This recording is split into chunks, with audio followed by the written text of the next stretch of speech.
Hi guys, welcome back to a new episode of Talking Sports with Tarkesh, and the Indian Premier League 2025 season is currently underway, and a lot of stars are coming up the ranks and wowing the audience with their tremendous performances, and this is what we are here to see as fans of Indian cricket.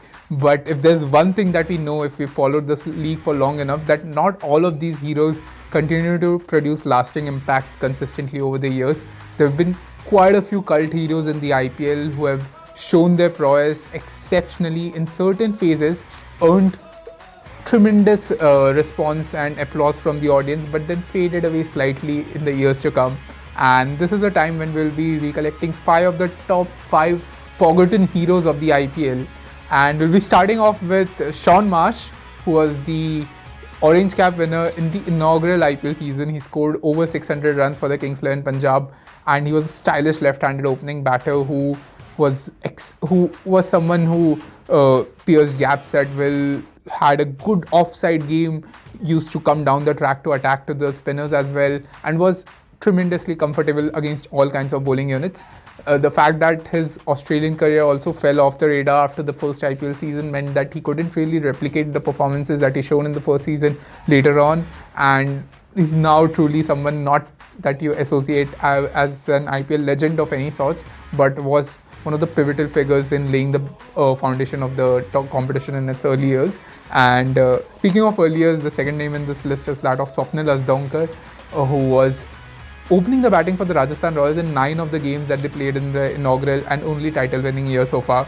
Asdonkar scored around 311 runs, and he hails from the state of Goa, which is not necessarily known for their cricketing prowess, but Asdonkar stood out as one of the finds of Shane Warne.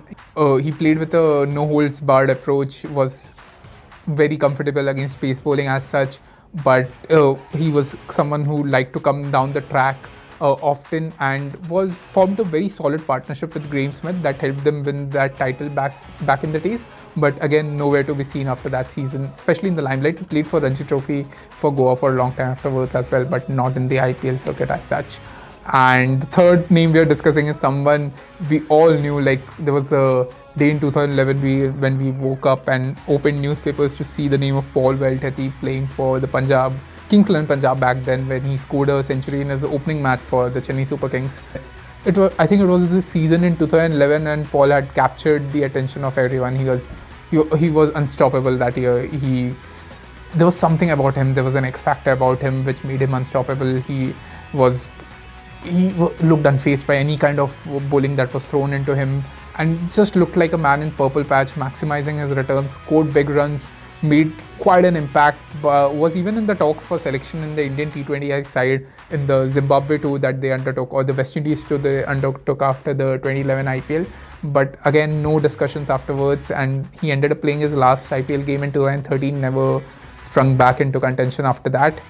The next name in this list is someone named Manpreet Gony, who took 17 wickets in CSK's debut season in 2008. He was one of those big bally fast bowlers who approached the crease with power, hit the deck very hard, who used to bounce out players, used to bounce out batters with his height and his build, and was able to take wickets even on dead surfaces back then.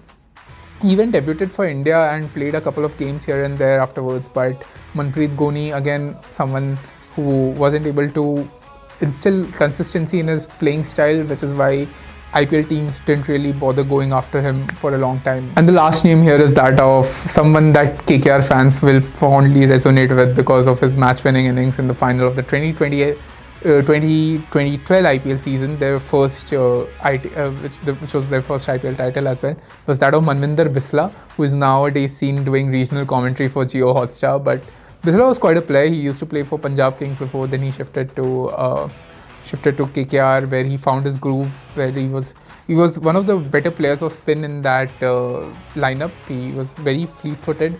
He used to come down the track and just pierce gaps, but it was his one special night in Chennai when he scored 92 odd runs and blew Chennai out of contention for their title in their home turf, which is what places him in such a coveted place in the KKR folklore, and also that of exceptional performances that we've seen in IPL history. Played for a few seasons after that, but then fell off the radar like quite a few players over here. But these 5 players, they might not have gone on to make big names as such, but these are figures whom you can't forget when you are going down the track discussing IPL. These are players who helped elevate the IPL to a certain stature, because the league has always been something about propelling youngsters, unearthing uncut gems and just taking them onto the international stage and just demonstrating their potential to the entire wide world. And these 5 players did that in their own phases and deserve their special list, of course, when we are discussing the IPL, of course. So please like and share to the video. Don't forget to subscribe to Talking Sports with Tarkesh, and we'll have more such videos coming your way. Thank you so much.